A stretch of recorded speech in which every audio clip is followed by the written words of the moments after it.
This is Life with Legends. I'm Justin Bell, but it is with a heavy heart that I hit upload on this interview that I did a few months ago with the one and only Alain DeCadenet.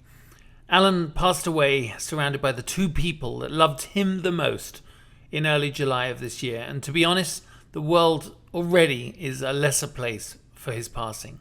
So who was Alain DeCadenet? I guess if you were lucky enough to know him, then you know. But if you don't, well, I hope that this interview gives you even a small insight into the wonderful life of this great man.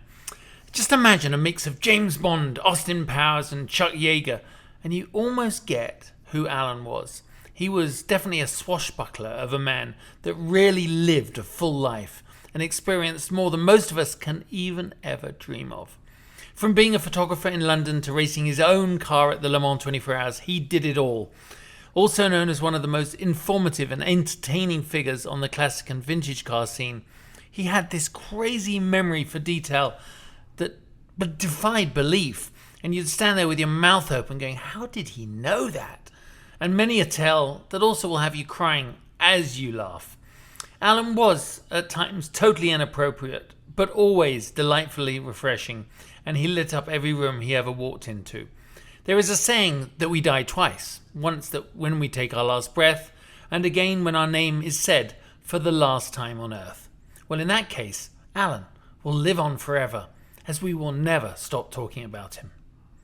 Goodbye for now, my friend, and thank you for all the laughs.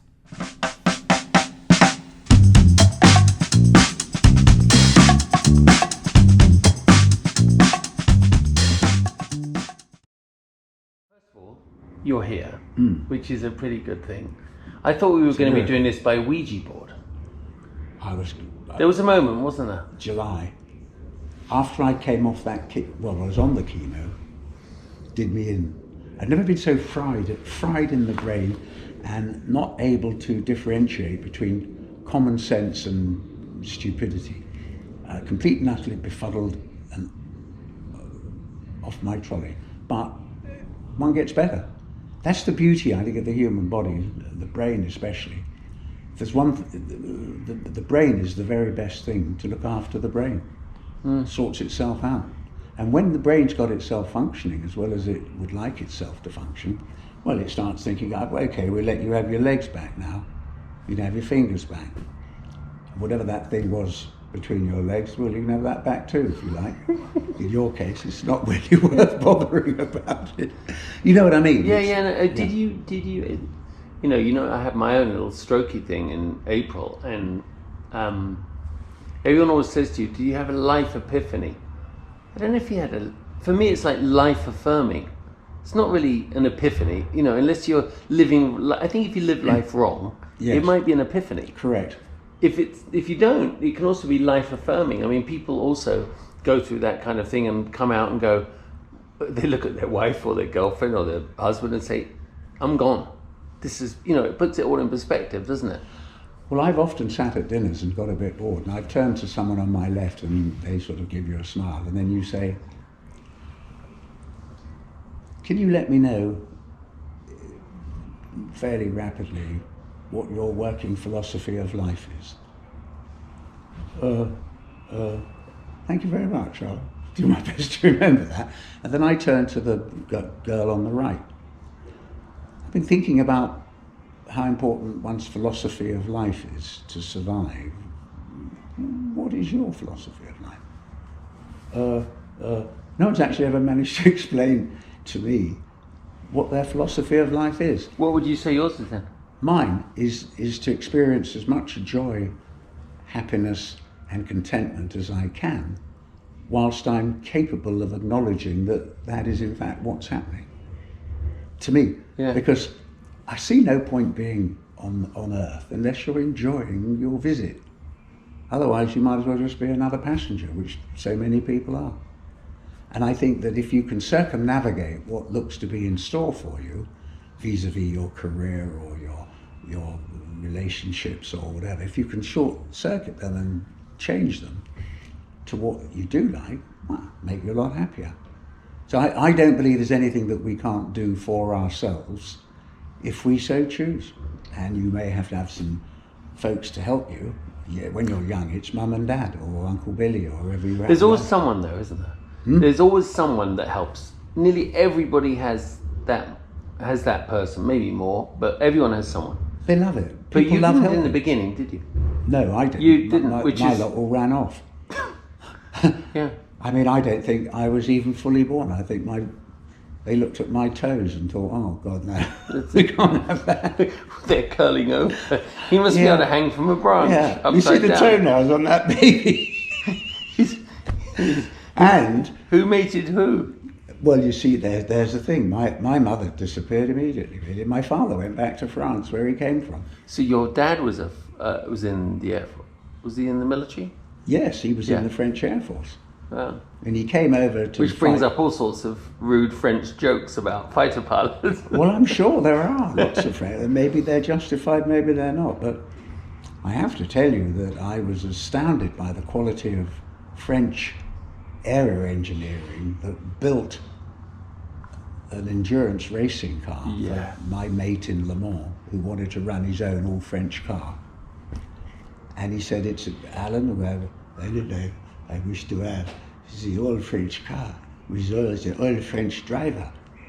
I said, well, I'm not all French, I'm only half French. But I said, it's my bottom half that does most of the work that's French. So I'm fine. I'm just going to go with it. He was quite happy, actually. He built, I have to tell you, actually, it's really funny, because the car was quite small and very aerodynamic. And he said, Alain, I want to be the fastest car ever on Les Unaudières, Le Mans. And he said, so, you have been chosen to drive it. I was to come through the Tête Rouge, the right-hander, on the straight, and then crank the old knob up. Well, he wanted to be the first through the 400 kilometers an hour barrier. And the old thing, I said, well, hang on, what about the tires? We don't really need special tires for those cars. Yes, I have them being made at Michelin. Maybe not on the car. What car was that? That was the Yves Courage's, what was it called? The Cougar. Yeah. Great name for a car. Great name for a Cougar. car. But, we went through the 400 kilometer barrier. With you behind the wheel? With you driving? Yeah. And I have That's to say, kind of a bit mad. I mean, it's wild when you think about it, isn't it? well, I was off my trolley because they wanted to show me the new tires they'd made. Would I come to the test house Yeah. at Michelin? Fairmont. Clermont-Ferrand. Yeah. So I go to, So we're good at French. I said, God, they had this massive rig. Anyway, long story short, the whole thing builds up, and you can see the kilometres an hour thing there. Gets up to 300. I thought, God blimey, 320, that's 200 miles an hour. Anyway, got up to about 360, 370. And fucking great, bang, the whole thing blows up. Oh, Alain, excusez-nous. Go and have lunch, and after lunch, this is a dummy tire. I said, okay. So the noise came from the tyre? So he put another one on after lunch. Rev it up. He gets up to about 380 this time. Oh, fucking great bang. The thing flies off across the room. And there's all these paintings and posters. They all get wrecked with this mad wheel that's sort of gone buzzing around the room. Anyway, when we get to Le Mans, Yves says, Alain, now we have one lap to do the record of all time. I said, what about the tires? You have to talk to them. Anyway, I spoke to Michelin. What they said was in the test room, there's no cool air in there, and so the tire just gets too hot and it blows up. Yeah. Whereas when you're out on the road, perfectly right to do 400 kilometers an hour because the air will cool the tire. And me, I don't think everybody would have done that particularly, but I thought, all right, then if that's the case, I would have to give it a whirl, Which kind of sets the scene, really, doesn't it? Because it was only when I got older that I think who actually you were, because growing up with Dad going to Le Mans, your name was always around. You got more press than everybody else. Yeah. But I remember looking around going, so who is this guy? Right? I mean, you had a lot. I mean, you came out of nowhere to start doing this. Let's go back a bit. So your parents split up. You came into the world, but you didn't live in France at that point, did you? Do you know, I don't really know is the answer, because I certainly went to France when I was a baby. I think my father may have tried to nick me, and then I got nicked back. Nicked back. I don't really know what happened. The trouble is that I had a grandmother who was addicted to gambling. And she had it really badly. I mean, she could not gamble on anything you cared to name. She gambled on a drip hanging off a tap, how long it would take to fall.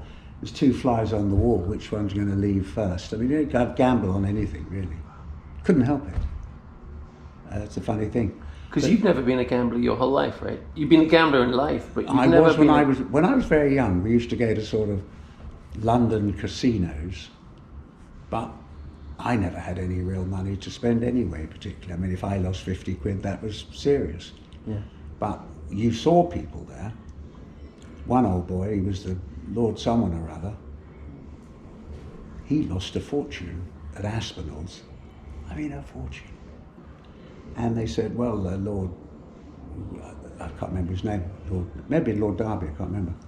Anyway, he said, would you care to tell us when you would be able to pay? And he said, yeah, I shall have to sell a village, or possibly two. At least he had a village to sell. I thought, what a brilliant thing to be able to say. Except that, of course, it's all money down the drain. It's just gone, isn't it? And I learnt my lesson. I thought, well, what the hell am I doing this for? Because my chances of ever making enough money to go and do whatever I would like to do. When you were a kid, where did the stamp thing come in? Because I remember Dad telling me, I'd never heard of a philatelist in my life. And then you were the first one I'd ever met. Well, as an only child, you had to find something that you could do on your own. And I have to say, collecting stamps really appealed to me. Not so much just sticking them in an album, which is what you start doing, but then studying the design, looking for errors, finding out who designed it, what else did he design, and you're dealing with the intrinsics of design under a microscope. And that gives you a super good eye for detail.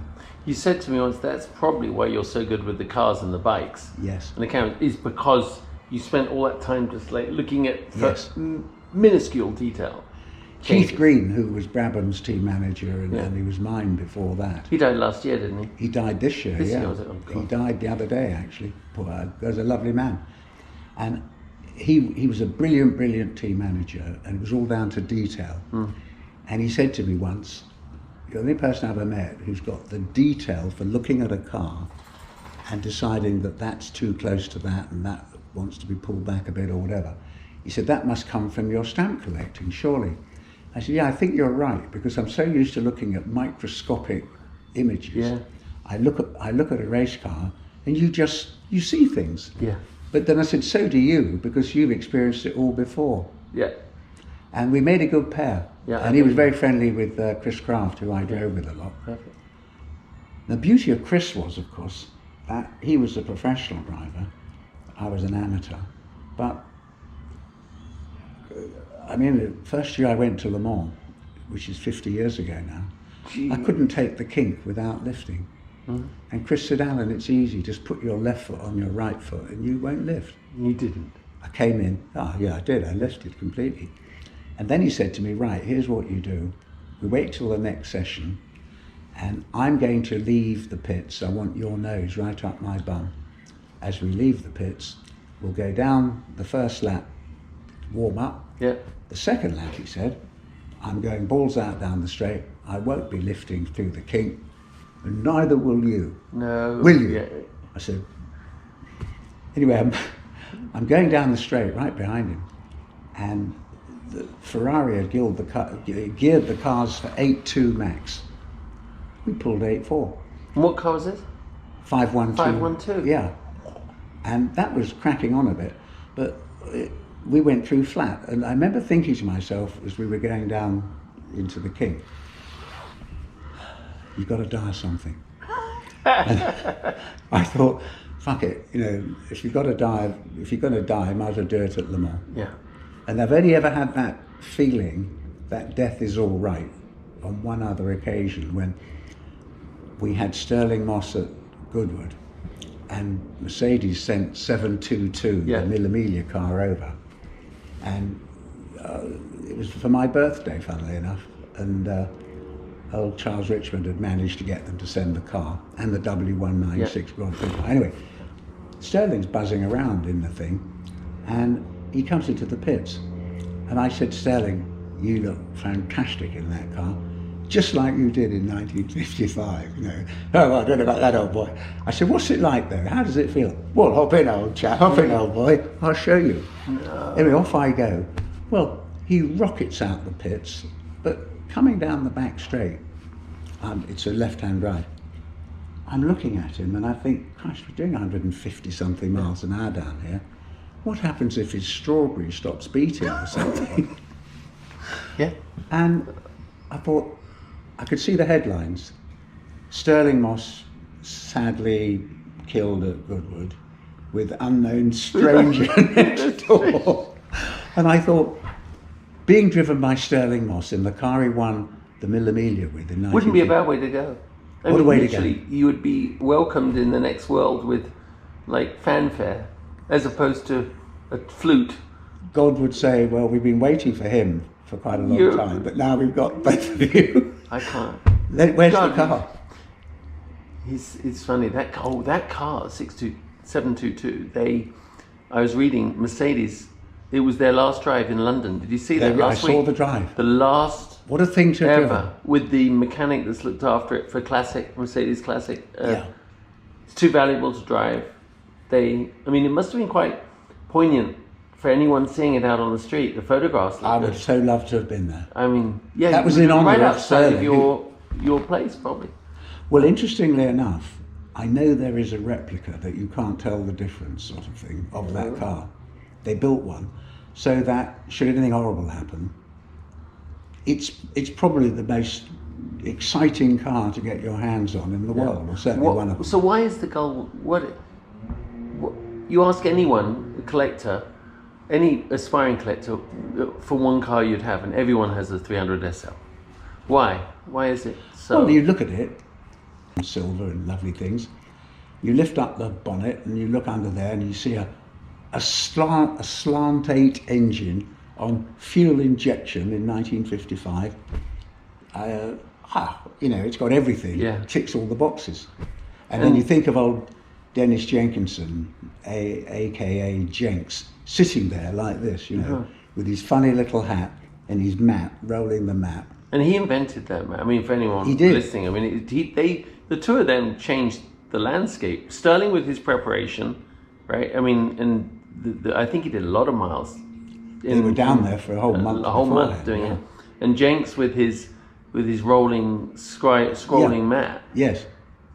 Brilliant. Almost like when Schumacher came to Formula One with his fitness level, Stirling came into motorsports with his professionalism. Don't you think? He had complete and utter total belief in himself as being capable of doing anything at least as well and probably better than most. And in Stirling's day, I suppose, the only person whom he revered completely was Fangio. It was Fangio, wasn't it? Yeah. And did you ever talk to him about Fangio? I did once. Yes, I had. Well, he just brought it up once. He just announced the fact that the greatest racing driver of all time was Fangio, and he was in the best position to witness it. Really? Well, I think he saw Fangio doing things from quite close up that weren't given to others. Might have been given to Stirling to do a little of that, or all of it, I don't know. But you know what it's like as a racer yourself. When you are in combat on a racetrack with another driver in a sort of similar car, you soon find out if he's any good or not. And one's often said to oneself, blimey, he's going well. But you're right. That's that moment. Yes. And I remember Mika Häkkinen. I did Vauxhall Lotus, and it was Alan McNeish and Mika Häkkinen with Marlboro and me with Camel. And I finished third a lot behind them. And there were days I thought, oh, I'm pretty good at this. Yeah. And there were days in the wet. Mika was behind us. He qualified 6th. Alan and I on the front row. Wet at Silverstone. And he came round in his little red and white McLaren, Marlboro-sponsored Vauxhall Lotus. And he was twitching and around the outside of us and didn't go off. Went past and I went, fuck me. I'll never do that. If you, not this year, not next year, not in my life. Well, he And taught you you a realise- lesson, you see. Yeah. And you realise that there's those moments you see why those guys go on to be so good. Don't you agree? Because I think the average, you can get, what do you think as a gentleman driver if you get really good? Like you get in that 3% near them, but you can't cross that. No. What do you think the ratio is? At you know, your best, how best do you think you... I think of people I used to race with and could keep up with and or overtake quite easily, became Grand Prix drivers, for instance, as amateurs, or they weren't so much amateurs as just sort of amateur inclined by nature. But I've had that. I mean, at Le Mans, when you're out on slicks and you get one of those deluge downpours, Totally. your car becomes undrivable because every time you touch the throttle, the thing just goes mad. And there you are, going down the back straight as fast as you dare. And old Nix comes by on slicks in his Porsche, leaves you for dead.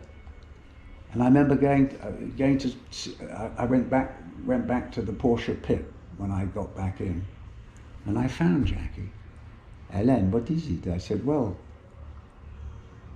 I've just been out there. You went by me like I was tied to a tree. And it's pouring with rain. And you're on slicks as well. I don't know how I mean, is there a trick to that? I'd like to know.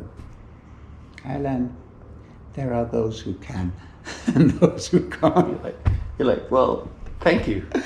And every time I see him, and I see him, you see him once or twice a year, I say, Jackie, you want to tell me how you drive in deep river conditions on slicks, don't you?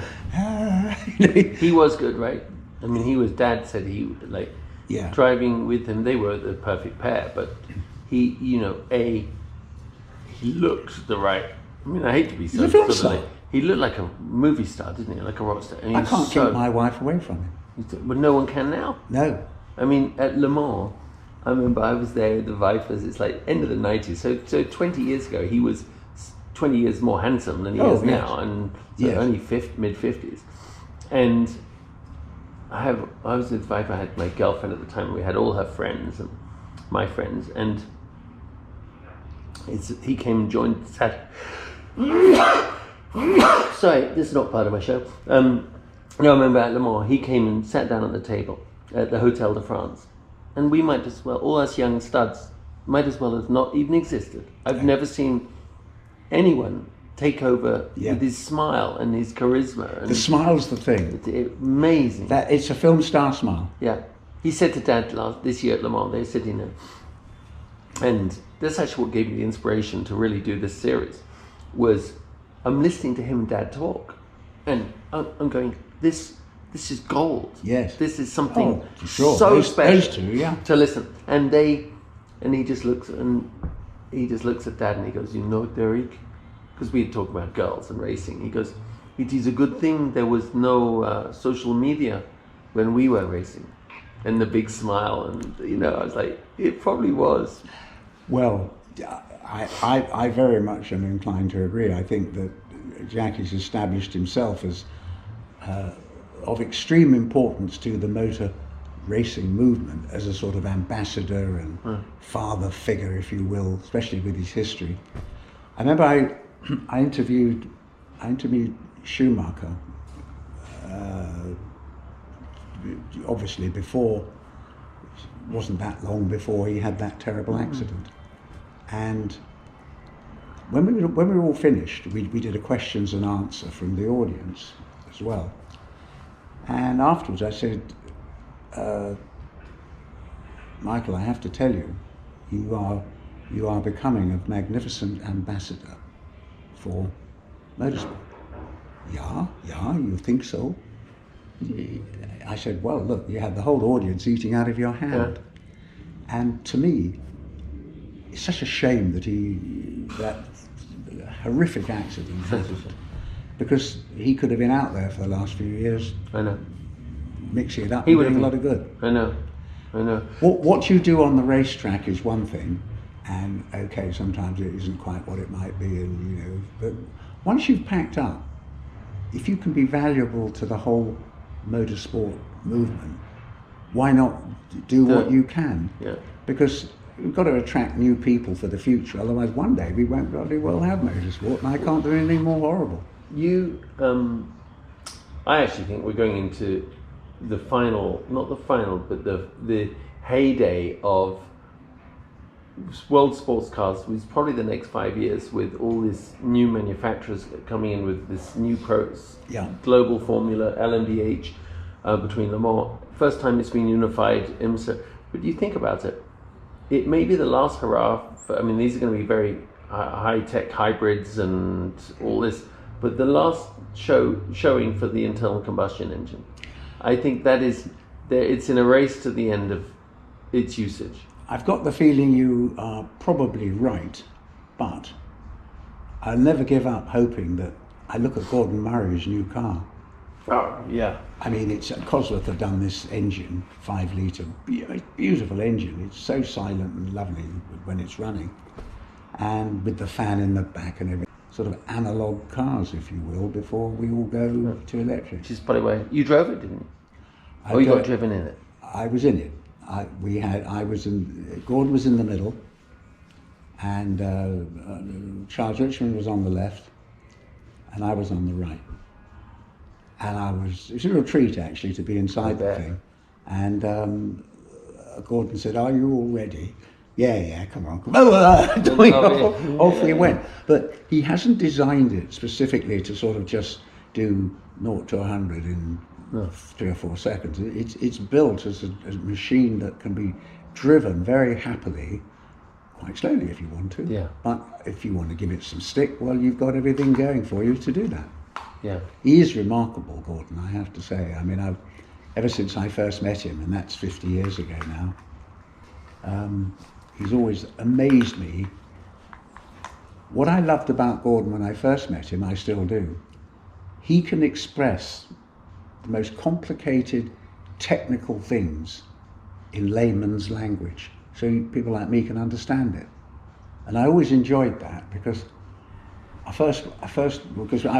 had a Formula One car way back then, Jack Brabham's old car, and I wanted to try to learn how we could improve it and make it more competitive. And Gordon just in the stalls where we were standing, gave me some good ideas. And I said, "Do you want to come down the pub for a drink and lunch?" He said, "Yeah, all right then." So we went off to the pub, and I mean, he had sardines to start with or something. Well, I'd learnt plenty about Formula One just while he ate the sardines. And then his main course came, and I got a whole bunch more. And I said, "Do you want to have a pudding and another pint?" As long as you fed him, he'd give you knowledge. Yeah. I realised how little I knew about anything to do with race cars. Yeah, you have guys like Gordon Murray, and of course they're still doing it, and it's a bit like, I was thinking about when he came back with his cars. It's almost like Phil Collins putting out a new album, or Nick Mason and the Floyd. These guys are geniuses who then, who went on and can come back and still do it. Do you? What made you think you could be in racing? I mean, because it's not a natural thing. I mean, you did. Tell us the first time. I had to become a racer. You just wanted to? No, I hadn't been to a road race in my life. Oh. But two friends of mine were racing, and they invited me to Brands. Okay. So I go down to Brands Hatch. I was a photographer. Yeah. I had the most delicious girlfriend imaginable, who I used to photograph. And I took her with me to Brands. Yeah. Well, I couldn't find her after a while. I said, "Wait a minute, where's my dolly gone?" And they said, "Oh, she's gone off with, well, what's his name?" I said, "Well, who's he, for God's sake?" "He's a photographer." So she nicked him. He nicked her. No, he's a racing driver. Oh, I said, I'm a photographer, for God's sakes, And I'd only become a photographer because one of my birds got nicked by a photographer. So you thought to yourself, because you told me you went to a party with this hot, beautiful girl, and the photographer nicked your bird. Yeah. So you became a photographer. Yeah. At Radio Caroline, the old pirate radio station. That must have been wild. Well, I worked with a guy there. I didn't know how to put the film in the camera, and I've been taken on as a photographer.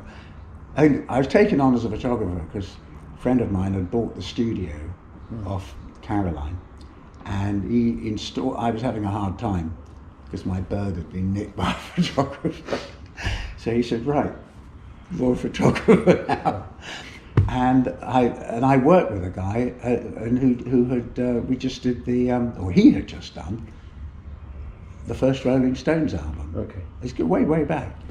And then one of my jobs was to take the first photographs taken of young rock and roll people who wanted Caroline to promote them. And we had a very pretty, somewhat pale, but very chesty Captain. secretary in our hall. Anyway, some bloke comes up for his shots, you see. So that's my job. So I go out there, and I said, "Oh, okay." I said, "Hang on here a minute. I'll go and sort the studio out and make sure we got all the lights and everything, and then I'll call you in and we'll do your shots." Mm-hmm. Well, when I go back out, he's not to be seen, but I notice that the red light is on the dark room. He's only grabbed our dolly. And taken her in there. And who was he? Jimi Hendrix. He was not. He grabbed our secretary and took her in the dark room so we couldn't go in. Well, he probably kind of ruined her for the rest of you. I shouldn't think she wanted much to do with you. Well, you poor little boys. We ruined her before we realised. I don't know, but then we had all sorts of people that used to come up. There was a band came in called the Faces or something like that, the Small Faces. And what's his name? Who's the little Scottish guy from Glasgow that used to be a gravedigger? He's a fabulous singer. Oh, no, great art. He's art. What's he called? RJ? No. He's a Scottish singer. He's still with us today. Keith. Yeah. Okay. I can't remember his name, but he was only about 5 feet tall or something, if that. Sang like a diggy. But we had so much fun doing rock and roll with rock and roll people. Yeah. That was your first brushing with famous people, really, wasn't it? Well, no, I grew up with a few. Oh, who was that then? Well, you see, out here, my mother lived here. So you spent. And she dated a load of big deal actors and even Elvis. Did you tell me you saw Elvis's coming out of the bathroom or something? Isn't that the first time you met him? No, that's the first time I met old Brando. Brando? What? Yeah. He just finished with your mum. My mum. I used to have to go back. It explains so much. It does explain. It does explain a lot in your life. I tell you what did me, being with all these big deal actors and things, that doesn't really mean much. Didn't mean much then. Doesn't really mean much now, of course. But what really got me about coming to LA, I think it was 1957 the first time I came, is that I get taken down the beach and you had all these surfers. Surfing's such a fantastic sport. Yeah, totally. And what you also had, and by the time I was about 16 or 17, I really appreciated it. When you're at an all-boys boarding school and everybody's hommed up big time, what are you supposed to do when you go to the beach in LA and you've got lovely bronzed dollies wandering around, all stacked up, and bikinis, and I've never recovered, basically. No. I've never recovered from that. It's really something. It was a big change.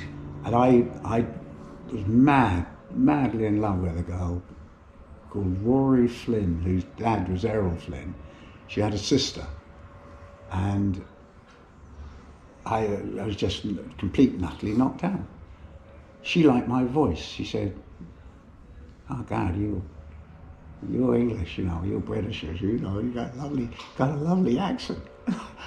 So you have to cling on to that, keep talking, Keep talking until they haven't worked it out.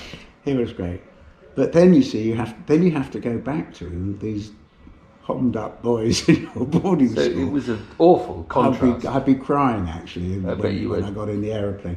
First time I came here was in a Lockheed Super G Constellation, 4 turboprops, and I remember we had to land in Iceland at Reykjavik to refuel we could get to LA. Yeah. And I think it was a 16-hour flight or something like that. And we'd land at, I suppose it must have been LAX in those days too. I don't know what they called it.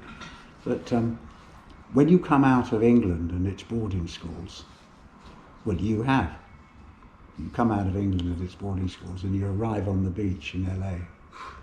It's like you've gone to heaven. It is. Really. It's like the postcard was true. And I have to say, with this climate, difficult to beat. I mean, here we are coming up Christmas and you've got blue sky. I know. Stunning. Fantastic. It's funny, you think about your dad being French, your mum being English. She was American. She was English. English. She lived here, but she was English. And you were here so much. Yeah. But you are very much a British man, a British. You have all the sensibilities of the British gentleman, right?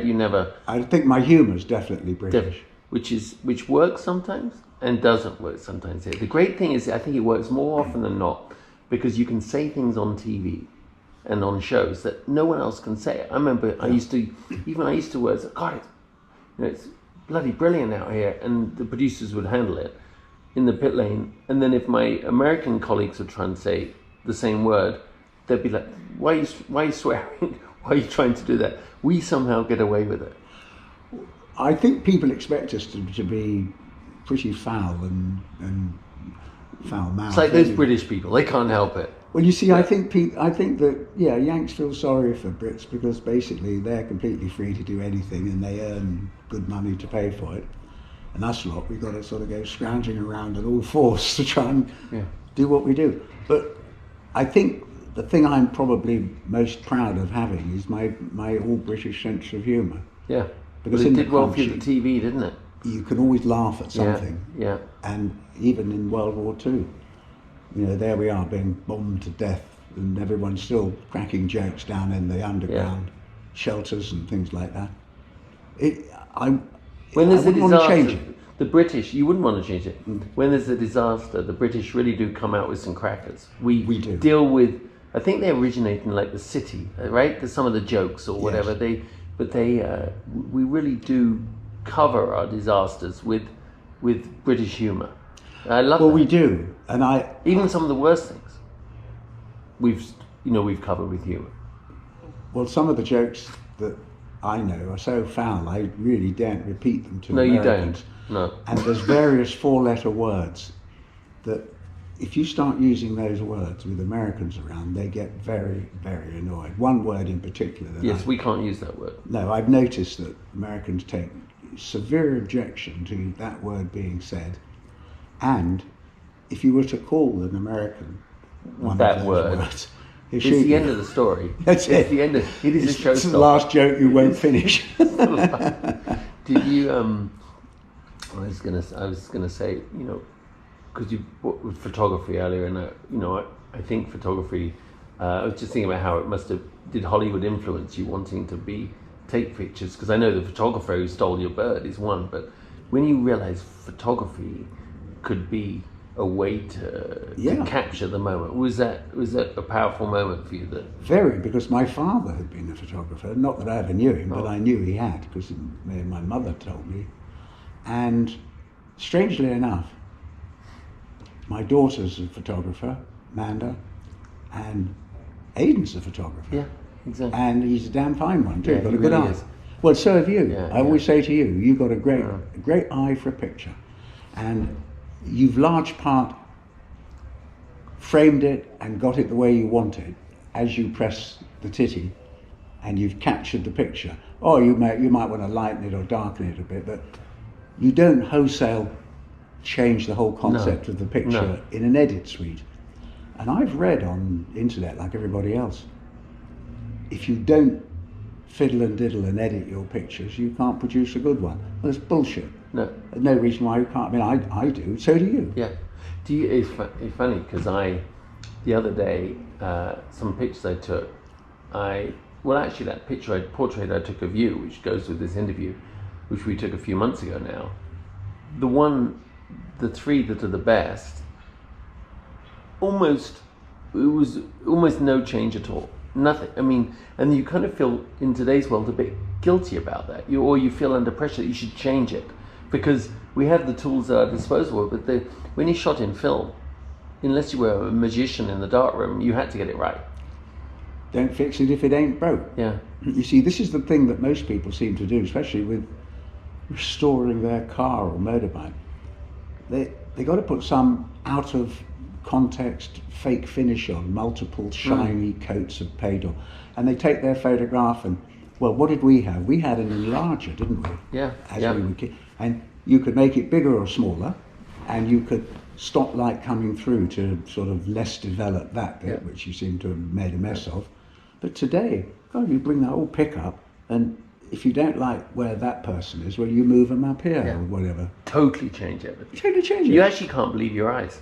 There you are. Totally. You can't believe your eyes. Well, what's the point, you see? I mean, Yeah. it's rather like an artist. I can see an artist, he's painting away and he says, nah, don't like that. Well, he either scrapes the paint off or he covers it up and he starts again.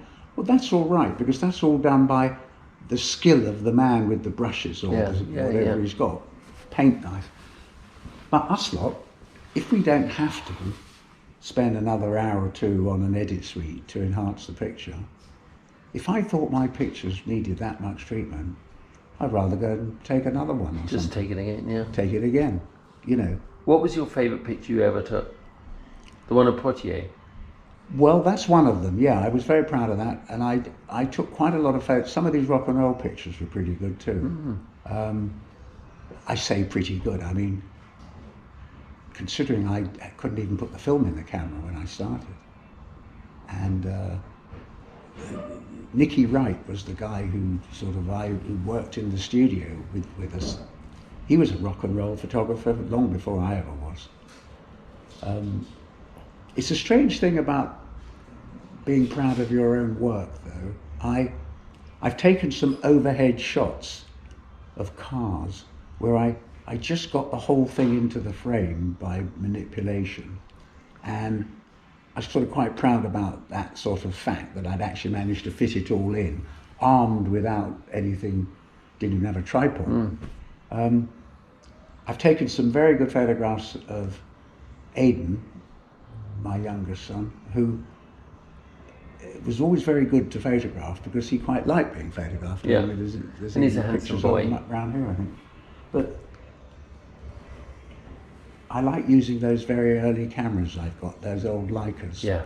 It's a challenge, isn't it? Because you still, as you and I have taught, if you get a photograph with one of those, you know that it wasn't, sometimes it's a bit of luck, sometimes, but you put all your best judgment into the preparation. Yeah. And when you click the shutter, there's that fun moment. You really don't know what it's going to to be like until you see it. And I think that's that is what people miss these days in everything being so immediate. That's why I mean my iPhone takes as good a pictures as nearly, but it doesn't to me. No. I'm not proud of my iPhone pictures. No. I never go, God, that's good. I don't take them if I can help it. What I like about those early Leicas in particular is that the cassette that they invented is still available in a shop today. You go and buy one with 35mm film. I only shoot black and white in those old cameras. Yeah. But even in modern Leica, I mean, it's quite a cumbersome, heavy thing. Yeah. But I like it. Yeah. Because, you know, if you start swinging that camera, it sort of go right round your head and come back. And there's just something about using that it's like rather like having a tasty wristwatch. You know, it's wristwatch only tell they all tell the time, but somehow a chronograph or stopwatch, you press the button and it's the same thing with those cameras. The first camera I used was a Hasselblad because the studio happened to have one, but it's quite a complicated thing to put the film in. Oh, you know, I know. Pull it down and wrap it around. And because you do get a 2 1/4 neg, which was a good thing to have. But what I really enjoyed the most, I think, about my time as a photographer was being taught things by people who knew what they were doing. Yeah. And being able to remember what they taught you and then using it. And then you go, wow, did I take that? You know, and the reason you took that is because someone had just taught you how to do it properly with the right exposure. Well, now we have the internet. Yes. So, I mean, it's crazy. I mean, I'll look and how can I take how can I get the blacker in my portrait photography or whatever? You know, you just go on and there's an answer for everything. Well, there is. Or there's someone with experience who you can share in. I think the world, it seems to go in cycles as far as I know. I mean, I'm not desperately musical at all. I like listening, but I couldn't play anything. But I have friends of mine who tell me that their sales of vinyl albums have gone ballistic in the last, year or two.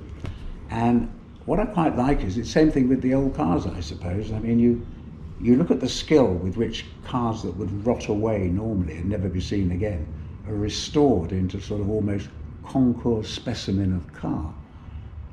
It's bloody fantastic, actually. And I like that. I mean, I don't always agree with the way people restore their cars, but why would I? I mean, some of the richest people I've ever met are car restorers. God, they do know how to charge. They do well. Why do you think? Why do you think that cycle is? Because you grew. I mean, tell me. I wasn't there, but you know, when it went from film to digital, when cars went from no downforce to having downforce, when tires went to radio. I mean, you know, there's so many different changes, and it was all great. Everyone just wanted things to be faster and shinier and newer. But now we're in this whole thing where vintage wristwatches, restored cars, going back to Leica cameras, people getting interested in vinyl. Even Oliver, my son, he loves vinyl. You know, he loves watches. Yes. Your son loves this linear world rather than the digital one. Why is that? Well, there's a show here, you've probably seen it, on PBS called Antique Roadshow. Yeah. It's one of the most popular shows you can watch. People and what I love is the people who bring all the kit in and they say, well, yeah, my granddad got this or my auntie got that and and we paid $12 for it or something. Well, I have to tell you, it's now worth $350,000. Ugh, clump, they fall on the floor. Yeah. But old things that have a spank of quality, of just desirability by nature, they become even more popular now than they were, say, 5-10 years ago. And I think shows like that help. Yeah. Do you think quality wins out then? Well, I do, because, you know, in the crunch, if you know what you're doing, you could make your old camera work perfectly well with whatever the film is you just bought. Yeah. You clean the lens or you get them to do it for you. There's always somebody who knows everything there is to know currently about whatever it is you're interested in, really.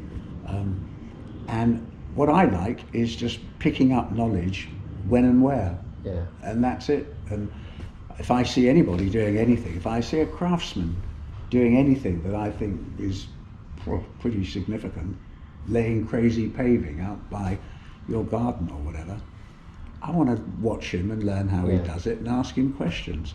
When I see an artist painting a painting, I like to know, how do you make that orange look like that looks like an orange to me? Or Alison's got a friend who paints still life. Her pomegranates are unbelievable. You could take them out of the painting and eat them. So, I admire artists and musicians because I don't really have. Well, you can't say it's like you are artistic. You're just not an artist.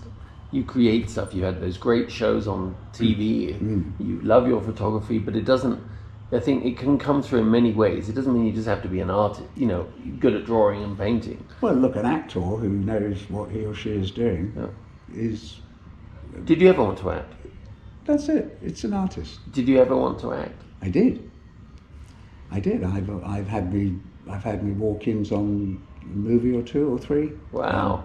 It all kicked off at school, where we put on a play every year for the others, and I used to get the girls' parts. Not because I liked dressing up in girls' clothing, although I did get very accustomed to it, I must say. It's not so jolly bad. nice thing. Women are so lucky; they get really nice things to wear. Really, look at us, like, man. I've had these jeans on for 50 years now. I haven't got any You socks. got your shoes. Your shoes are from school. No, these you got given as in your 20s. These come from Ralph Lauren's shop on sale for $40 or something. But no, I've got my old shoes that I had at school still. I still wear them. I had an Uncle Bertie who bought me 2 pairs of brown shoes and 2 pairs of black shoes, made to fit me when I was about 17 or 18.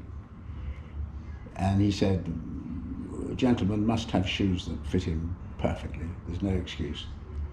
Well, what do you mean, Uncle Bertie? It means I'm taking you to Maxwell's straight away. Maxwell's made the hunting boots for the royal family and just about everybody else. The Kaiser had his boots made at Maxwell. Jeez. So, and both he and his father, grandfather, and generations back to where they invented the shoe, had always gone to Maxwell's. And so I was taken to Maxwell's, and they made me some shoes. And you still got them now? I've still got them. I've had them resold a few times. I'm sure. But I can still get me old, me old plates in. Did you who were your heroes? Good question. Well, Douglas Bader was a hero of mine because he lived opposite me in London. And he was just the most remarkable figure. I mean, when he bailed out of his Hurricane, he left a leg behind. He had... He bailed out with only one leg on because the other one got caught behind the left rudder of his And he ripped it off. So he ripped it off because he couldn't get it out, and the thing's going down. So he takes to his chute. Anyway, they pick him up when he lands, and they cart him off somewhere, like to a hospital, I think. And the first night he's in the hospital, he hobbles round, and he can't really get by very well, and he's dying to escape, of course, and he's got there. Yeah. So somehow or other, I'm not really too sure what happens. They got him in the hospital before he goes to prison camp. But the Germans gave special permission for the RAF to drop his spare leg so that he could walk about. He could get about. So the next day, I think, or day or two later, whatever, I think a mosquito comes in at sort of high speed, pulls up into a stall, and doink, out. Drops the leg. Yeah. So they bolt his leg on for him, and they put him back in the ward. Well, that night, he gets the others to give him their sheets. He knots all these sheets together, chucks it out the window, and he actually gets, can you believe it, with 2 false legs, Dougie, God bless him, gets down the sheets and escapes into the street. I mean, that's a hero. That's a hero. That's a serious hero. Do you wish you'd been? I always thought this about you with your flying and everything, because you love flying. We haven't even mentioned the flying. Yeah. Do you almost wish you'd been fully active in that sort of era where, you've been a younger, a teenager in early 20s, in the era when it was like unrestricted. They flew fighter planes. It was dangerous, crazy dangerous, but there was a sort of free spirit to it. Without any doubt at all. I mean, I had a job with the BBC where they'd get me flying after instruction, all sorts of different planes. Yeah. I mean, we could go from the most luxurious airliner ever to one of those what do you call it, jump jet, you know, Yeah. the Harrier. And I flew one of those. And I think the thing about it is that what the Barter generation all had was war. Well, my generation, probably the luckiest generation, no one's asked us to go out and kill anybody yet. And I mean, if one had to do that, one would have done it, obviously. Yeah. But I think that when I've spent a lot of time interviewing fighter pilots from Germany, Japan, America, Britain, and it's a strange camaraderie that all pilots have together, which is pretty much instant respect for each other, because you've both had to pass this and pass that exam and practice this and not quite get killed that time and go and fight and do stuff. And it was a strange thing that we had all these fighter pilots from all these different nations who'd been at war, all hugging each other and being extremely friendly. All right, well after the event. You wouldn't be doing that during a war. No. But it's respect for what other people do. It's like samurai, almost. They respected the skills of each other. And Well, you see, you have respect. I mean, I have respect for various races whom I've come up against. So do you. I mean, we were talking about that earlier. I mean, every time I see old Jackie Hicks, I got to give him a smile, and I usually try and say something to make him laugh, because he's got a great laugh. He's great. Yeah, you have to get inside a little bit. You do. Do you? I mean, your generation coming through, just born sort of at the end of just as World War II was ending. So you had that legacy thing of the war, which like my dad has. They grew up with Britain just being a little tight on, you know, not quite rationing, but you know, it was. We had ration. It was an austere part of life. Full-blooded, Yeah. I think when it comes, I mean, something I think about a lot is our risk tolerance that we have these days has changed, which is, I think, is why we have such a problem with this COVID thing. You know, 200 years ago, if you had 100 people in a room and you said, listen, if you take this elixir, one of you's it's going to save one of you. Only one of you will die. Everyone would go, God, that's a bloody good deal. Lad. Yeah. Give us a swig. Give us one of us is one of only, you know, sorry, the other way around. 90 of us are going to die, you know, and 10 of us are going to live. Then you get to the turn of the century, it's sort of 50 of you are going to die. Okay, it's still pretty good odds. Now it's like one of you might die out of 100, and we have no ability to handle it. Our becoming civilized, or so-called civilized, which is, I think, a veil of what we are like underneath. But I mean, we have zero risk tolerance for death. And we don't like it in our cars, we don't like it, but it's part of life. And it's the nanny state in the UK. It really is. They want to overlook after you. I let them get on and do it. If that's what they want to do, well, hey, be my guest, you know. Yeah. What do you think happened, though, with sport? Sorry, I guess my convoluted question was, you know, when you were racing, you knew bloody well that was a dangerous thing to go and do. I mean, but it didn't bother you at all. No. For sporting reasons, you keep on with it. Yeah. Money has crept in and sort of burgled most of the desirable things that sport used to have. Yeah. Very little sport left in many of the things that we do. I don't think you can call Formula One a sport anymore, particularly because it's all down to technicality and being that one jump ahead of whoever else. Talking of which, I mean, I remember going down to Brabham's once after, I think John Watson had crashed one of their Formula One cars. And I said, where's Gordon? He said, oh, he's out the back. Well, there's this sort of pile of wrecked Formula One car, and Gordon is picking up pieces and feeling the weight of them and all sorts of things he's doing, measuring this. And I said, good God, what are you up to? He said, well, this car broke up pretty well as I thought it should do, but I'm just checking in case I made anything too strong and it didn't break the way it should do and absorb the energy. I said, good God, you really go in that deep? He said, oh God, you bet I do. He said, I don't want anybody sitting in one of my cars that gets speared by something that should have broken. Wow. You know, and also weight. You know, we're always trying to make these things lighter than we can, as light as we can.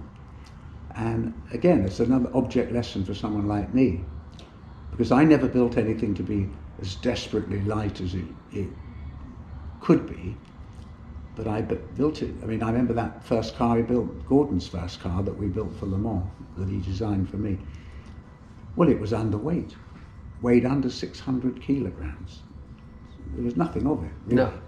And I remember saying to him, well, what do you think? He said, well, the good thing about being underweight is you can then put some weight, if you have to, where you want to, not where it happens to be. I say again, I learned that. I do like working with people under any genre you like, that are teaching me stuff all the time. The beauty of being in the sort of TV business was that your cameraman, you know, he'd always have another camera that he just got, or another lens. Just always improving. Or stereo microphones, or whatever. And there's always stuff that, you know, if you're a bit technically minded. You loved it. My greatest wish as a child, I only ever saw it at Harrods in the toys there, was Meccano set number 10, which came in a wooden box. Yeah. I'd have given, you could take anything off me, as long as I've got a spare one, for one of those. Wow. Well, I only got up to Meccano number 6, I think, maybe 7, I don't know. But Meccano set number 10. That was the one. Well, I never got one, but when you build your own race car from scratch, that's like Meccano number 11, you know. You really it was your childhood dream come to it's fruition. A massive thing. People used to ask me, well, how the hell did you do that? I said, well, you first of all, you've got to have an ace person to do the design. And secondly, you chat up your local metal supplier, tube supplier, whatever. You chat up everybody who's got stock of what you need to build it, and you get it for free. Yeah. And you offer them tickets for this and tickets for whatever. You had to hustle to put that thing together. Like crazy too. Like crazy. But it's worth it. I mean, one year Jean Rondeau came over to me, and he looked at the car and he said, Alain, how difficult is this to do? I said, well, it's not that difficult. I said, you've got to know where everything comes from that you want to use, and you must have a designer. Well, he went off and got a designer from Alpine to do his, anyway, my greatest wish ever was to try to be the first person to win the Le Mans. In their own car? In your own car. Yeah. And drive it yourself. And in 1980, that's exactly where Rondeau was. And so it was really, I thought, between him and me. But my thing had got crashed quite badly in practice. And we had to rebuild it. And then a magnesium cross member snapped. I think we could have won it that year, but we didn't anyway. So and it would have been lovely to have won it. It would have been. But you know, Jean Rondeau, who won that, is no longer with us. Do you know why? No. Jean Rondeau, first man, only man ever to drive a car at Le Mans that he built himself and named after him, died. He had a wonderful hobby, which was getting underneath railway crossing barrages before the car came along, before the train came along. And as those barriers went down, he'd go underneath them. He's really good at it. Why? Wow. I'm trying to work out the appeal. He was really good at it until the last time he did it. Until you're not good at it. But isn't it extraordinary? What people do. That a man who's got the ingenuity, wherewithal and urge to make his own car to win Le Mans. I mean, Jesus wept. What a beautiful, lovely, even though that's what I wanted to do, but there's poetry to it. I went up to him in 1980. I gave him the biggest hug. I had a French kiss, the damn man, if I'd had the chance, but I couldn't believe what he'd done. And yet, he's gone because he likes driving under railway crossings when he shouldn't. Sure. That's it. So, geez, tell me, just I was thinking then about people, you're saying him, because obviously I've met Jean Rondeau, I mean, all these guys I've met, but there's so many I didn't meet that I was, and this, I can't wait, talking to Dad about that, and Brian Redman, all these guys, these incredible drivers in our history and people connected with speed, that the history books say one side of them, and you know their results, but that's not the real story. Is the second book that no one ever writes, which is on what got them there, and life and girls and money and sex, which that's three very good things to start with. Really good things to do. That always makes me think your friendship with James Hunt was kind of had all those, didn't it? Well, for the wrongest of reasons, yes. I mean, James was very much a kind of a soul on the loose, taking up whatever he enjoyed immensely as and when it became available. And at least he got married, he had a couple of kids, he was world champion Formula One, he wasn't a bad sports car driver particularly, otherwise complete and utterly barking really, I suppose. I don't know. I was very proud of his budgeriggar factory that he had. I mean, he would rear budgerigars. He know far more about than anybody else I ever knew.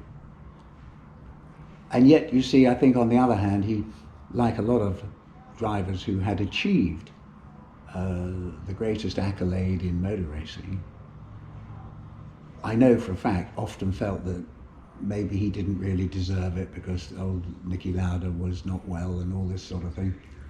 And that, I used to say, listen, whatever you think or feel, I understand, but the simple fact is, you're in the history books for all the right reasons. Yes. It's you that took part in that Japanese race at the end of the day. It's a killer bloody thing. Yeah. Niki didn't feel like it, so he didn't do it. Yeah. And I think with Niki, he was not as soulful a person as James by any means. Fine driver, but I sold him one of his first race cars, old Niki, because Porsche wanted to have him in a Porsche, so he bought mine. But having said all that, he had the tenacity to hang in there. Yeah. And I think James was at one stage, without any doubt, scared, complete and utterly shitless about continuing in Formula One. Really? Okay. He just had to give up. Yeah. And whether he was being bullied by the team owner or whether, who knows? I don't know. Because his off-track exploits did threaten to overshadow his on-track exploits, but when you watched any documentary on him or read about it, when it came to it, he really did drive bloody well, didn't he? I mean, he obviously drove, but that was like that flamboyance that came with there's a freedom to it was. But didn't he used to get sick before? Didn't he get really nervous before races? And get at the end of his career, he could hardly get in the car. Really? And he cut off the toes of his tennis shoes so his big toe could stick out and not get caught on the upper bulkhead of the M23 or whatever it was.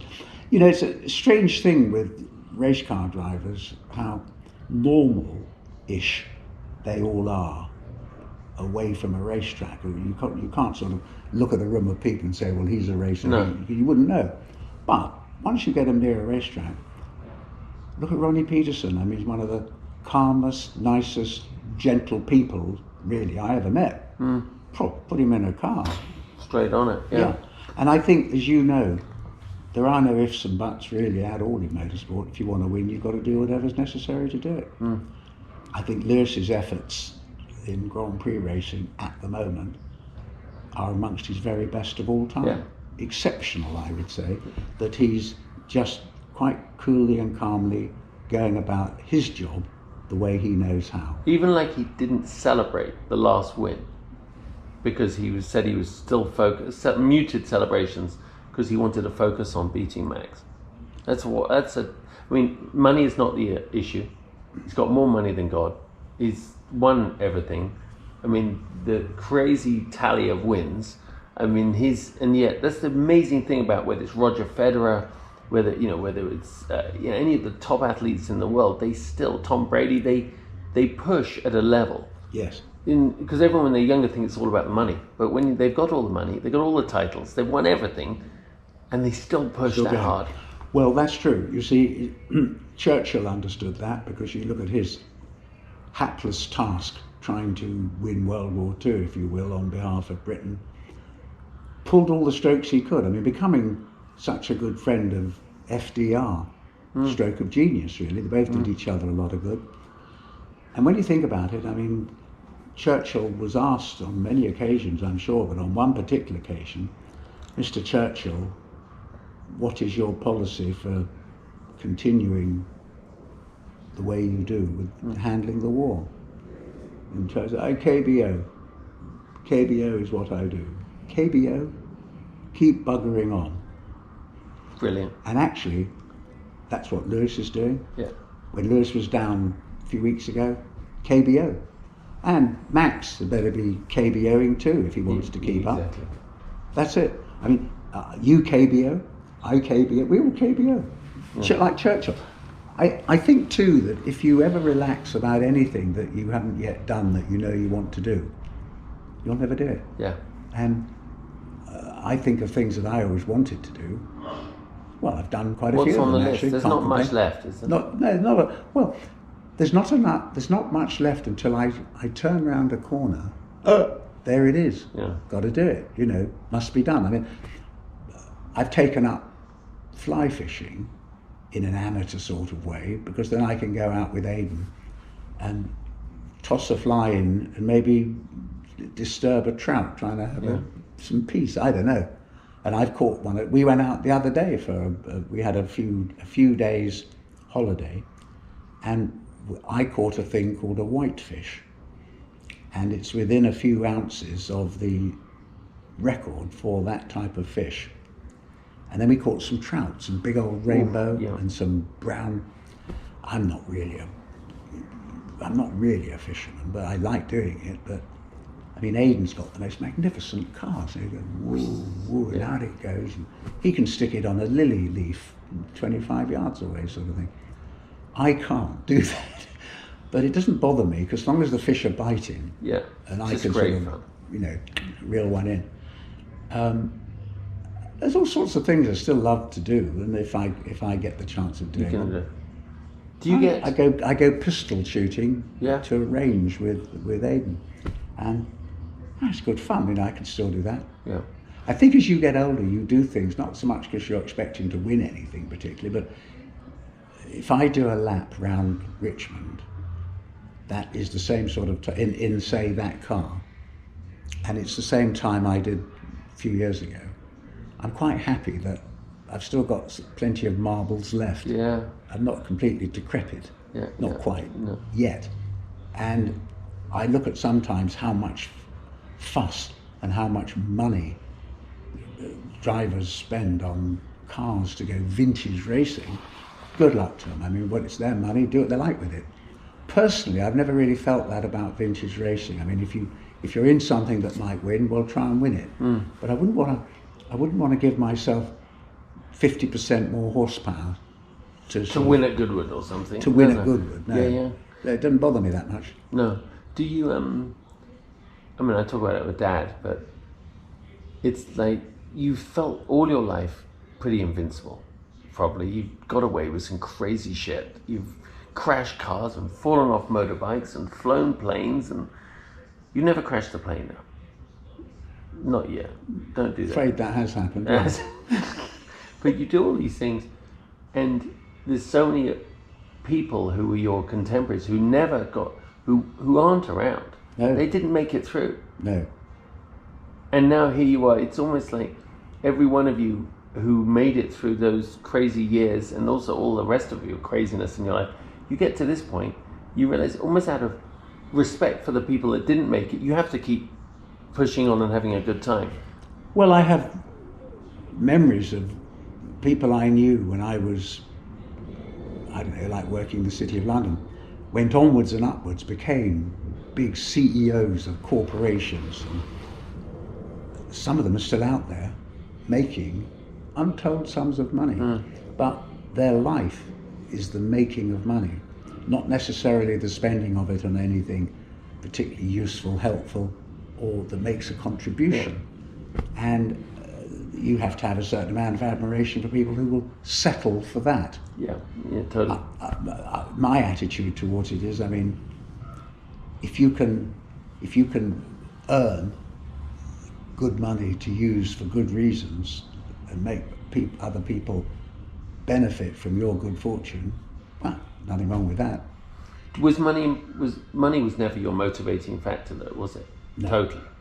No. Look at the stuff you bought. Some crazy things, crazy valuable things over the years. But you always said you never bought them because they were going to be valuable. You bought cars because you liked them. You bought Totally. watches because you liked them. Totally.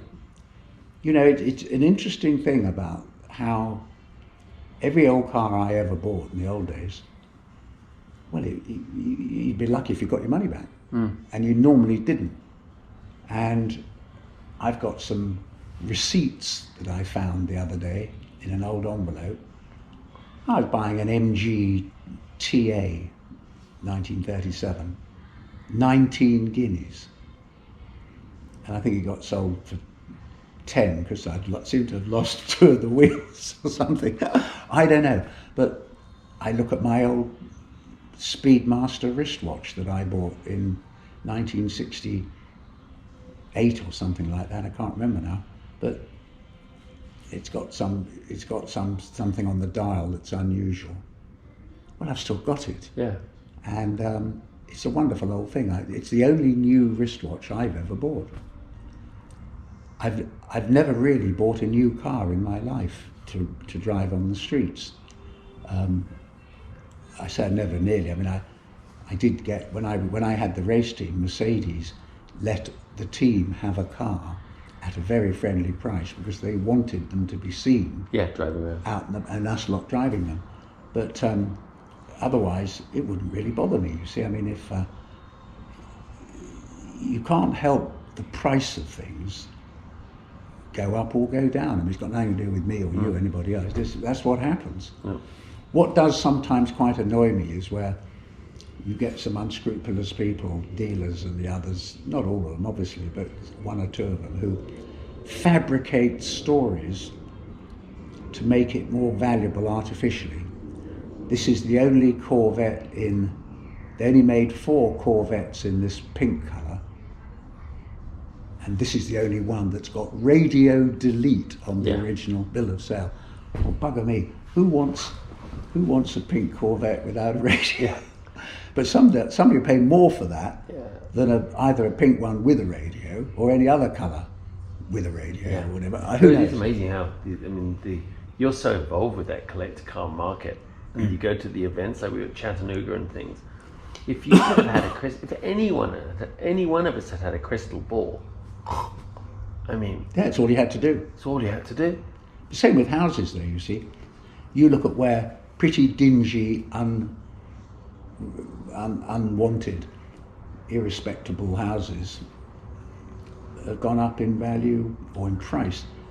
People get muddled up between price and value, I think, because to me, the things I like my old wristwatch and my old car, they'll always be very, very valuable because I love them so much. Now the price can whiz up and it can also whiz down. The values stays the same to me. You know, that's just the way it is.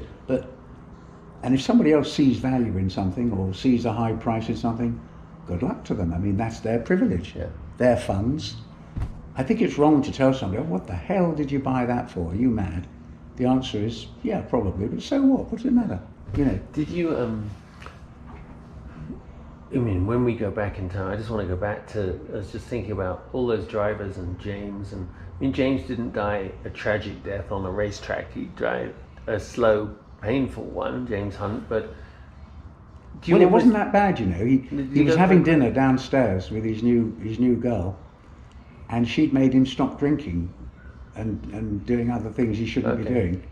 And he said, I've got to go up to bed. He said, I feel a bit wobbly. She said, I'll be up in a few minutes. Well, he's gone by the time. So it was a quick in. Yeah, I believe so. I wasn't there, of course. But do you think that guys? But when you see the ones that died on the track, it's awful.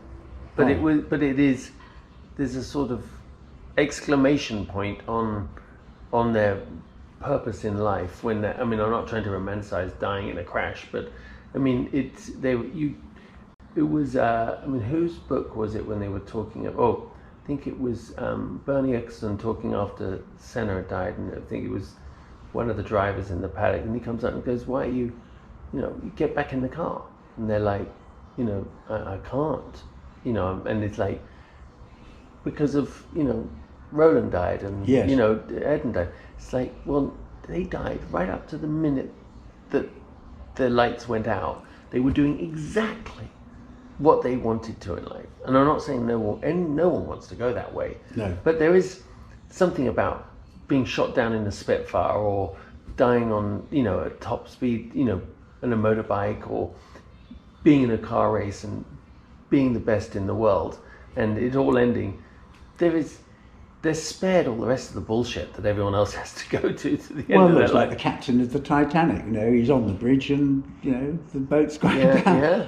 You see, there are certain things that are inevitable things that your code of conduct need you to perform and or make sure take place.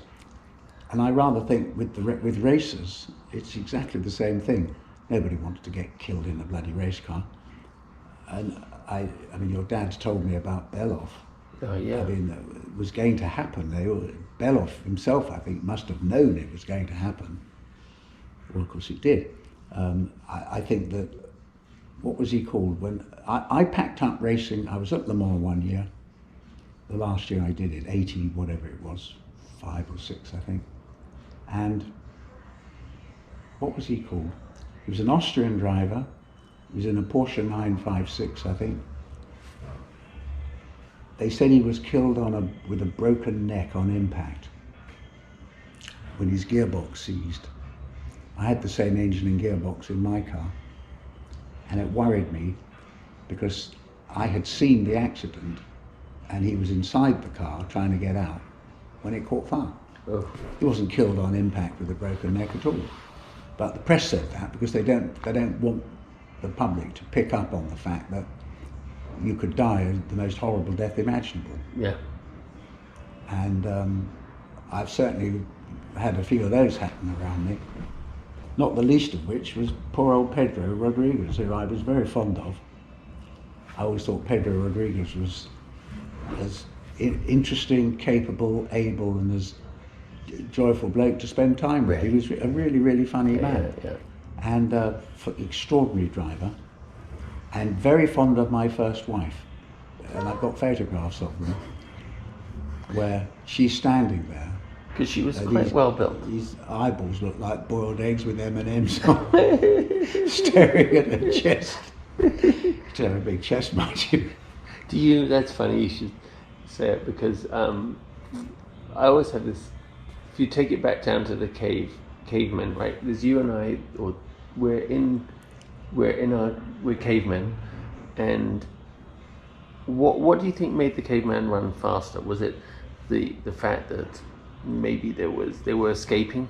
The Tyrannosaurus Rex is on the hunt fast behind. Do you think it was because there was a nice, there was a kill up ahead, there's some good food, or a hot new cave woman had moved into the cave next door? What do you think? Why does man run so fast? It was a hot cave. It probably was, wasn't it? I mean, even I'd run for one of those. I know. Even if, I mean, you'd normally run for food, but in fact you become food, but you have the choice of meeting a nice new cave woman. You've got to take a chance, haven't you? I mean, I think that's what, it's literally probably been one of the biggest motivators of, instigators of war, speed, pursuit of passion. I mean, it's crazy. Well, there was a show on the telly the other day, one of those nature things, on PBS. And basically, it's about animals meeting each other and then the fight to copulate with the female version. And animals are no better nor worse than humans, really. I mean, if there's a good-looking roe deer, for instance. Everyone gets in on a bit of that? Yes. Or If there's a there's giraffe with a particularly, tasty-looking backside. Wow, you have a crack at that. Only if you're another giraffe. No, I love Well, it. that's right. That's see, exactly right. That's what you have to go with. And I think that with all these things, procreation is the most important thing that nature has to conserve. We all, and same thing for human beings. We all got to go on somewhere, doing something. But don't you think that's the vibrancy that it's about when we're talking about it in such a literal sense that, procreation, but actually if you take away the mojo, it takes away mankind's desire to improve. It sounds like I'm a Neanderthal, but I swear that's why the biggest businessman, it's driven by this lust to be there. I'm not saying you have to shag everything that moves, but this lust to dominate and to, I think is... Well, there's all of that. And the other fact that I think philosophically, becoming a father is an extremely fine thing to do, providing you've obviously got sufficient of a relationship with the mother at that time to appreciate what took place and what is taking place, etc. That's all part of being a proper bloke, isn't it? You've actually served your time, done your bit, and I'm so happy that I've had the children I've had, the ones I know about, of course. It makes me very happy that I took that plunge, as it were. Yeah. It was actually rather difficult not to, I rather think, because for various reasons, one either procreated or got out the way, so someone else could. But I do know people who, my age, who made all kinds of big deal money, but never actually, to their knowledge, fathered anything. And the hole missing in their life. Yeah. It's okay, you survive and you get on with it, and it's not sort of, but I know that there is a regret factor involved. And never too late, of course. So what Charlie Chaplin was well in his 80s, I think, when he was... Was he? Oh, yeah. Are you glad you had kids over two different generations? Yes, very much so. Are you a better dad now? Far better. I'm far better, but then you see, it depends on who the mum is as well. And if you are not having the kind of relationship that you ought to have with whoever's mothered your kids, makes it singularly difficult. And I think the children turn out the worst for it, because they can pick up the tribulation in a relationship that's going to cause them to suffer to a certain extent. Yeah. And often you hear about someone who managed to break away from their fearsome family environment and go and do something like, become a major contributor to whatever, anything from the army, the armed forces, to acting, painting. You often get people who've broken away from that ghastly family relationship and gone off and done fabulous things. Do you, that made me, I was just thinking that people that do amazing things, if you got the chance, would you go to space? Would you go to space if you got a seat on SpaceX? So would I. I would go, because it's one of the views you can only get that way anyway. And secondly, it's become a lot safer to do that now, to get up into the ionosphere and have a look at Earth. I worked with old Pete Conrad, who was the third man to walk on the moon, I think. And I met him via work. He was doing something somewhere, and I was working there as well. Anyway, long story short, we ended up going out for dinner, just the two of us. And at some stage, he said to me over dinner, "You want to ask me the question, don't you?" And I said, "Well, I think I do. What was it like standing on the moon?" He said, "Well, I'll tell you what it was like." Because I knew you were going to ask the question. He said, "When you look back at Earth from the moon, you are filled with this extraordinary knowledge of what a magnificent, unbelievable place Earth is. You think about just 0.001% of what's on the planet. Most amazing planet in the system, without any doubt at all. And then he said, you think, isn't it amazing how such a beautiful planet can be so fucked up by people who don't know what they're doing, causing hideous wars and threatening us with nuclear warfare and Christ knows what. He said, I almost was in tears coming back to Earth just for the fact that I could see from up there how beautiful it was and yet how fucked up it is when we get back there. Well, yeah, I bet. And that's the philosophical side. And I think that as an occupant of the planet, I'm glad when I go, I shall be leaving behind, well, at least 3 people, unless I get going again, who will carry on where I left off. Yeah. So, and it's a nice little sort of bow on it. I mean, in terms of, there's so many stories with you, but someone once asked me about you, and I was talking to a friend, and they said, well, so what is he? It's a good question. Who is Alain DeCadenet? How would you if you had to give your resume to an alien who was coming down, what would you say? Who are you? How would you describe yourself? If you want to have some joy on our planet, stick around with me, because I don't like sitting still for any longer than I have to without going out or staying in even to do something that I think is worthwhile doing. So I read a lot, as you know, and my library is pretty damn good, actually, of the sort of things I like to read about. I love taking photographs. I like what used to be cine film, it's video now. I used to do that quite a lot. It's all sorts of things I just like to do. But I don't like wasting time. I think that if you wake up in the morning, that's a damn fine start to the day, and you want to get on with it, you want to get on with something. Yeah. And I think that whether that's sitting in the workshops, changing spark plugs, or putting tires on rims, or digging out my cigarette card collection and having a look at the 1907 Motors series, unbelievable. It's all in colour, it's beautifully done. And there's so many wonderful things that I like to fiddle with, but most of what I can do, I do on my own, because I've had most of my life having to do that anyway, and so it comes quite naturally now. That I can pick up pick up one of my cameras and toddle off and find something that's worth photographing, whatever it is. I go with Aidan sometimes if I'm here. The bark on a tree, those leaves that have got the most extraordinary shape. I wonder what they could be. I like taking photographs of insects and things. What do you say to? So I mean, Aidan's such a great kid that you're in his early 20s. But like, if a young person asks you how to live life, what would you? Is that what you tell them? Get on.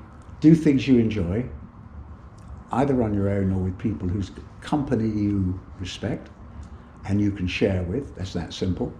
And make a contribution to either your immediate family and friend life, or nothing wrong with going out to help other people do stuff as well. You know, I think that whenever I get young people come up at a racetrack, I love showing kids the cars, you know, say, well, guess what this was built for? Or where's the engine in this car, do you think? You know, and whatever. Just helping them out a little bit. Open their eyes. I get great joy from doing that. Yeah. And I think it's, you know, if I go to a museum, especially in London, I go to the Victoria and Albert or the National Geographical. I've been in those museums one way or the other for years and years and 70 odd years, yeah. And I know a lot of the exhibits in there, who painted it or who sculpted it, whatever. Right. And if I could divulge that knowledge to somebody who's just looking in, you know, I'd do it. I'd do it. You know, that's life. No skin off me. And we've been talking an hour and a half. And finally, no regrets. Or what is the regret? Well, it's easy to come up with regrets, but it's a waste of time because they've already happened. I mean, I don't believe in blaming anybody for anything that they've already done. I mean, you say to your kids, well, I haven't had to do this. Oh, you shouldn't be doing that, and you shouldn't be doing this, and dope and whatnot. But if they've already done it, what's the point castigating them? you can say, I told you if you did that it would have, there'd be a reaction, repercussions, if you will. So I find I take a lot of stress out of my life by not making a fuss about what people do that they know bloody well they shouldn't. I get upset by nasty accidents where innocents get run over, hit and runs and things like that. I don't like reading about hideous pedophilia or whatever. That word didn't even exist as far as I know when I was young. That worries me that children get, corrupted by some pretty evil, nasty people. In fact, you'd want to be shooting them if they were your kids. On the other hand, there's a lot of other things that just can be very joyful. Even when Alison carts in another bunch of flowers, we have those green lilies, and then you have the red ones. They're exactly the same, only they're red. They're lovely things. And again, as I get older, I find I start taking an interest in things. The smaller things, maybe. Yes, I just took for granted before. Yeah. You walk in a room with lovely flowers, you don't even think, oh, these flowers are jolly nice, I wonder who arranged those. But when I'm in London, for instance, and we get a few flowers come in, God, I have a good look at them. Yeah. And I watch the way they've been arranged. And I mean, it's almost come full circle on our conversation, because this year you almost didn't have a future. That's right. And was there anything you came out, especially coming back out here to the States, was it just taking time to look at the small things? What did you kind of promise yourself was, you know what, I've been granted a bit of extra innings here. What do you feel you should do with that? There are the things I've enjoyed most that I already have been doing, like going for a tour in France or Italy in a vintage car. That's still one of my all-time favourite things to do. Keep off the freeways, motorways, whatever, but I love going down country roads in England, France, Italy. I mean, there's the Mille Miglia next year. There's a very good friend of mine's got a villa down there that I've been invited to. And to take an old Alfa Romeo, for instance, to Italy, and just, whether I do the Mille Miglia properly or just join in on one of the legs, I love driving old cars. So there's still so much to do. It's still, like a life well lived, but a lot of life to go. Well, I hope so. I mean, if I had to sit still and do nothing, I'd rather go, because you can't accomplish anything doing nothing. No. You've got to be doing something, even if you're using your brain full tilt out of a book, or you're doing sketches or making notes or whatever you're doing. At least you spent the day trying to do something useful. I wrote down yesterday a few things that we might talk about here, well, most of which I rather think we've gone through, actually. I mean, I was going to say that as far as motor racing is concerned, I thought you would like to know, and that anybody listening would like to know, the secret to being able to go motor racing is not what you need to spend to do it, but what you don't have to spend to get the job done. I couldn't have done what I did in motorsport if I had to pay for everything I needed. But you could get enthusiasm from people who happen to stock and sell steel tubing, high tensile. Do you think you could have done as much if you'd had too much budget? You probably wouldn't have been as successful either. That's a very the good point way of to what look you at just it, said. If you don't use it properly, look at McLaren, Ferrari, McLaren. They're years in the drought, spending $300 million a year. But that's what they have to go through, and they can't win. No. You know. Well, so that's not good. So what you're saying is, to make motor racing work, it has to be that balance. Well, I would go down to the metal stockists and I'd say, right, what have we got here? They phone up Gordon. I'd say, Gordon, I can get L72. Well, that's all right for the splitter, he said, but you can't mould it as well. It doesn't bend. You want some half-hard NS4.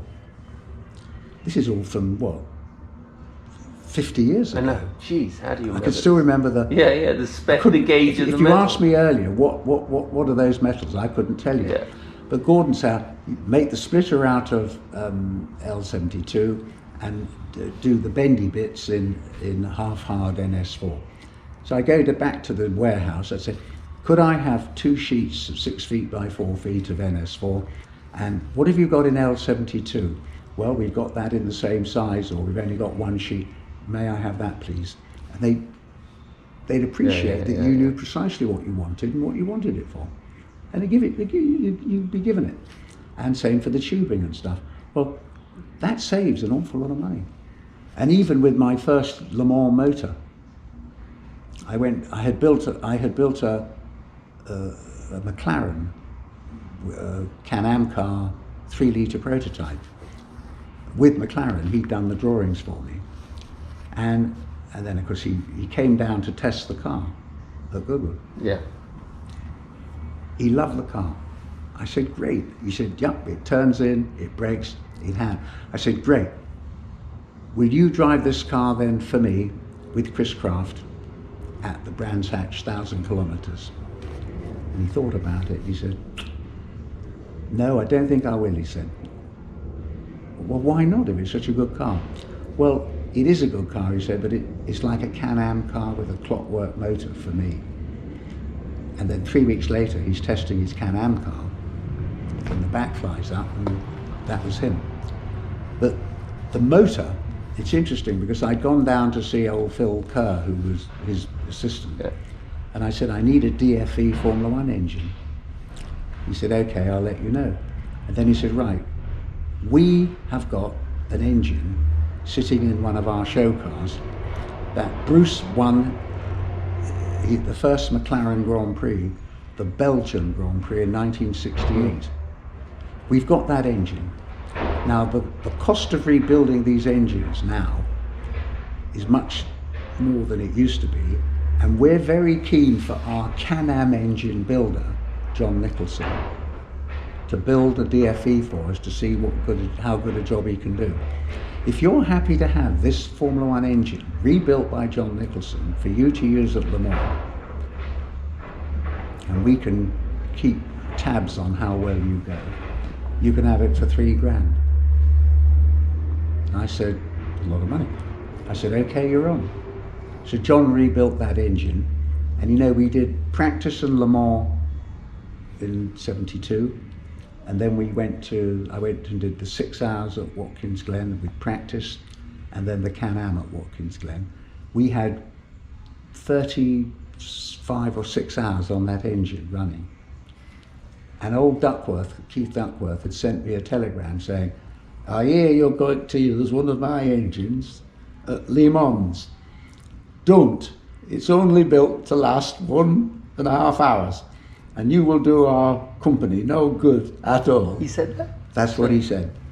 Well, after the race, I get another telegram from Keith Duckworth. Congratulations on your fine victory for Cosworth Engineering. It's so funny. And that engine, I used that engine at Le Mans. It was engine 813, I think, from memory. One of the very first engines ever built. And then at some stage I had to sell the car to get some bucks to keep going. And whoever bought it, I let them have the engine as well. But I must have done 5 or 6 Le Mans of that engine. You did 8 Le Mans, didn't you, in total? Didn't you do 8 Le Mans? 16. 16, shit. Yeah, it's enough, isn't it? It's enough, isn't it? God. I did about 12 on my own, I think. And then I drove 4 times for... Yeah. It's a lot of entries. That's a lot of entries. Yeah, I drove, we had that big old Ferrari once, and then I had a 956. And then I drove for Yves Courage, I think 3 times. So I had, 10, well, I did 16. But could have done more. I was supposed to go in 69, only I did a deal to drive a GT40. And I got some sponsorship all geared up for it. And the guy who owned the car announced that he had just sold it with the drive at Le Mans for big money. And he's very sorry about all that. Of course he was. Bastard. No, well, look, this is motor racing, and how many times have you gone down to jump in a car and it It's wasn't not there, It's or not there. someone So else it's is coming. in? Even worse now. It's what it is, you know. It is. Well, we'll wrap it up. That Yeah. was so good. I really love talking. We could do hours of this because there's so many things to talk about. I mean, God, there's. I haven't got started yet, really. Yeah, but I know. This was the foreplay, but no, it's the whole point of these discussions, these conversations is if they, you know, when you read the BRDC letter every week and you go, God Almighty, they've just gone, and then this guy Tony Dron's just passed, and you go, God, I never talked to them. I'm not thinking you're going anywhere quickly, but it's like these conversations and the people you guys know, they're gone. Well, you see, that's right. Not only are those moments, those stories gone, but whereas other people, Chris Crafts and Keith Greens, could have related no end of stuff, well, they've gone too. So whatever I have is still with me, but when I go, well, it'll go with me. Yeah, awful. Really. And it is awful, except that you either go to a better place or you don't. Well, that's where storytelling comes in. That's why, since tribal days, we sit around and we share the stories, and you do, and we do it. Then the braves go and pull a feather out of an eagle's bum, and they're entitled to shag one of the young birds back in the tribe or something. That's what it is. On that note, that sums up life. Yeah. You're the best, Al. Hey, Love you. You're welcome. Yeah, Went very well.